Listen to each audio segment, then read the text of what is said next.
আসসালামু আলাইকুম। Welcome back to my channel exam hero BD. আমাদের এখনকার আলোচনার বিষয় হচ্ছে 2026 সালে অনুষ্ঠিত বিভিন্ন পরীক্ষায় সাধারণ জ্ঞান থেকে আসা 51টি এমসিকিউ নিয়ে। তো আপনারা এখনও যারা আমাদের চ্যানেলটি সাবস্ক্রাইব করেননি তারা অবশ্যই আমাদের চ্যানেলটি সাবস্ক্রাইব করে আমাদের সাথেই থাকুন। তো চলুন শুরু করা যাক। হারিকিরি শব্দের অর্থ কী?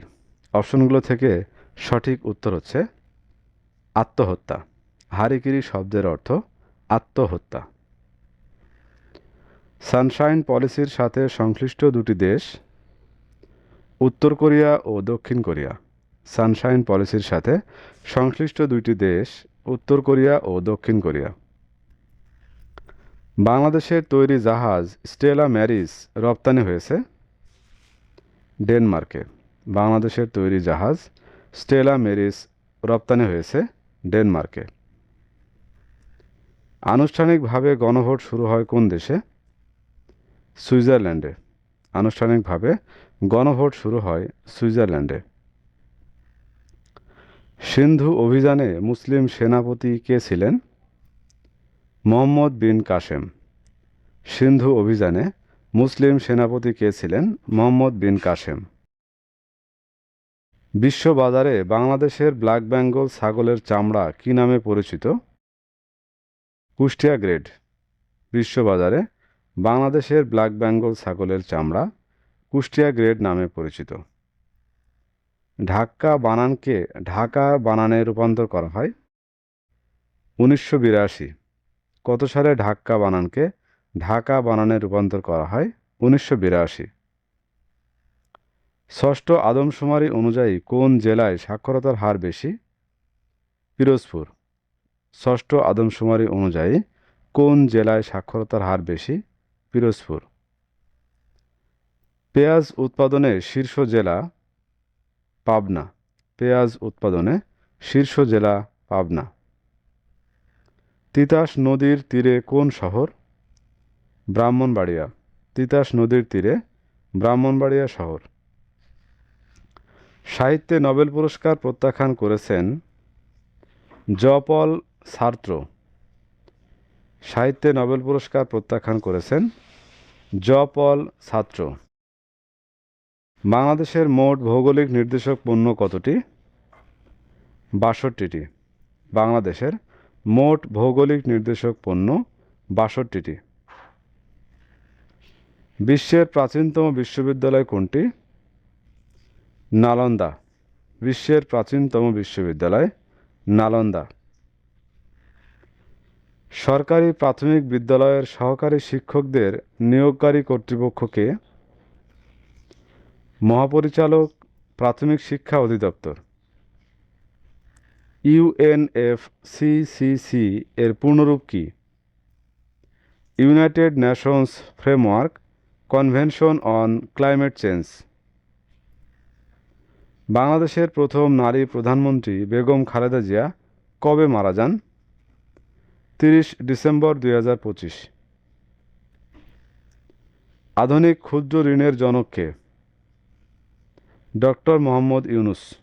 আধুনিক ক্ষুদ্র ঋণের জনক ডক্টর মোহাম্মদ ইউনুস। ইসলামী ব্যাংকের পল্লী উন্নয়ন প্রকল্পের লক্ষ্য কী?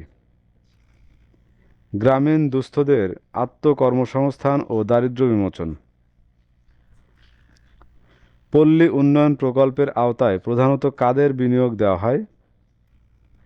গ্রামের নিম্ন আয়ের নারী ও পুরুষ। বাংলাদেশে ক্ষুদ্র ঋণ নিয়ন্ত্রণকারী প্রতিষ্ঠানের নাম কি? ক্ষুদ্র ঋণ নিয়ন্ত্রণ কর্তৃপক্ষ। সম্মিলিত ইসলামী ব্যাংক পিএলসি কবে তফসিলি ব্যাংক রূপে তালিকাভুক্ত হয়? 3 ডিসেম্বর 2025। সম্মিলিত ইসলামী ব্যাংক পিএলসি কবে তফসিলি ব্যাংক রূপে তালিকাভুক্ত হয়? 3 ডিসেম্বর 2025। জাতীয় শহীদ সেনা দিবস কবে? 25 ফেব্রুয়ারি। জাতীয় শহীদ সেনা দিবস 25 ফেব্রুয়ারি। সিরিয়ার নতুন জাতীয় প্রতীক কি? সোনালী ঈগল। সিরিয়ার নতুন জাতীয় প্রতীক সোনালী ঈগল। তৈরি পোশাক রপ্তানিতে শীর্ষ দেশ কোনটি? চীন। তৈরি পোশাক রপ্তানিতে শীর্ষ দেশ চীন। যুক্তরাষ্ট্রের নিউ ইয়র্ক সিটির প্রথম মুসলিম মেয়র নির্বাচিত হন কে? জোহরান মামদানি। যুক্তরাষ্ট্রের নিউ ইয়র্ক সিটির প্রথম মুসলিম মেয়র নির্বাচিত হন জোহরান মামদানি। অরক্ষিত স্বাধীনতায় পরাধীনতা বইটির লেখক কে? Major M A Jalil. অরক্ষিত স্বাধীনতায় পরাধীনতা বইটির লেখক major M A Jalil. July গণঅভ্যুত্থানে কতজন নারী শহীদ হন? 14 জন। জুলাই গণঅভ্যুত্থানে কতজন নারী শহীদ হন? 14 জন। বাংলাদেশ অর্থনৈতিক সমীক্ষা 2025 অনুযায়ী মাথাপিছু জিডিপি কত? 2780 মার্কিন ডলার। 12 ফেব্রুয়ারি 2026 সালে কততম জাতীয় সংসদ নির্বাচন অনুষ্ঠিত হয়? ত্রয়োদশ। ওয়ার্ল্ড ইকোনমিক ফোরামের বাৎসরিক অধিবেশন কোথায় অনুষ্ঠিত হয়? দাভোস। ওয়ার্ল্ড ইকোনমিক ফোরামের বাৎসরিক অধিবেশন কোথায় অনুষ্ঠিত হয়? দাভোস। শরীফ উসমান হাদি যে সংগঠনের মুখপাত্র ছিল? ইনকিলাব মঞ্চ। শরীফ উসমান হাদি ইনকিলাব মঞ্চের মুখপাত্র ছিল। বিশ্বের কততম ক্রিকেটার হিসেবে মুশফিকুর রহিম শততম টেস্টের সেঞ্চুরি করেন? 11তম। বিশ্বের 11তম ক্রিকেটার হিসেবে মুশফিকুর রহিম শততম টেস্টের সেঞ্চুরি করেন। জুলাই গণঅভ্যুত্থানে শহীদ আবু সাঈদকে নিয়ে নির্মিত চলচ্চিত্রের নাম কি? Shoot me, I bare my chest. বাংলাদেশের উত্তরে ভারতের কোন প্রদেশ অবস্থিত? মেঘালয়।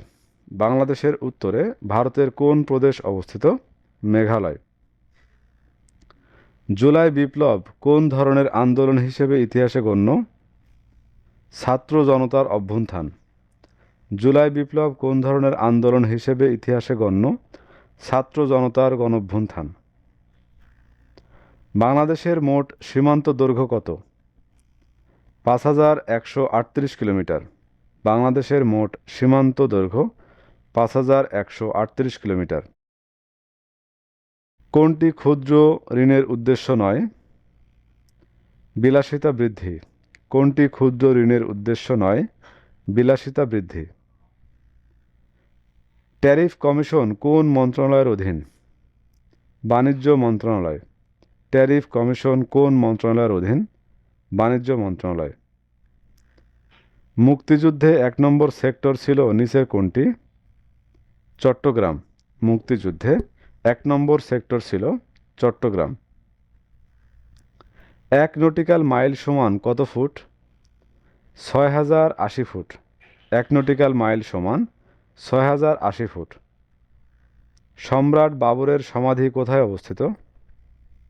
কাবুল। সম্রাট বাবরের সমাধি কাবুলে অবস্থিত। সামুরাই শব্দটি ব্যবহৃত হয় জাপান। সামুরাই শব্দটি ব্যবহৃত হয় জাপান। বাংলাদেশ রেলওয়েকে প্রশাসনিক কাজের সুবিধার্থে কয়টি অঞ্চলে ভাগ করা হয়েছে? 2টি। বাংলাদেশ রেলওয়েকে প্রশাসনিক কাজের সুবিধার্থে কয়টি অঞ্চলে ভাগ করা হয়েছে? 2টি। প্রাচ্যের ডান্ডি নামে খ্যাত কোনটি? নারায়ণগঞ্জ। প্রাচ্যের ডান্ডি নামে খ্যাত নারায়ণগঞ্জ। 2025 সালে নিউজিল্যান্ড কোন পর্বতকে মানুষ হিসেবে স্বীকৃতি দেয়? Mount Taranaki. 2025 সালে নিউজিল্যান্ড মাউন্ট তারানাকি পর্বতকে মানুষ হিসেবে স্বীকৃতি দেয়। বিশ্বের বৃহত্তম আইসবার্গের নাম কি? A23A। ম্যাকাও কোন দেশের উপনিবেশ ছিল? পর্তুগাল। ম্যাকাও পর্তুগালের উপনিবেশ ছিল। ওপেক প্লাস এ যুক্ত হওয়া মোট দেশ কতটি? 10টি। ওপেক প্লাসে যুক্ত হওয়া মোট দেশ 10টি। বাংলাদেশের দীর্ঘতম একক রেল সেতু কোনটি? যমুনা রেল সেতু। বাংলাদেশের দীর্ঘতম একক রেল সেতু যমুনা রেল সেতু। দেশের তৃতীয় লিঙ্গের মোট ভোটার কতজন? 1927 জন। দেশের তৃতীয় লিঙ্গের মোট ভোটার 1927 জন। Who wrote the following sentences? Humanity is the solid foundation of all virtues. Confucius. তো ভিউয়ার্স, এই ছিল আমাদের এখনকার আয়োজন। আমাদের পরবর্তী ভিডিও দেখার আমন্ত্রণ জানিয়ে এখানে শেষ করছি। ধন্যবাদ।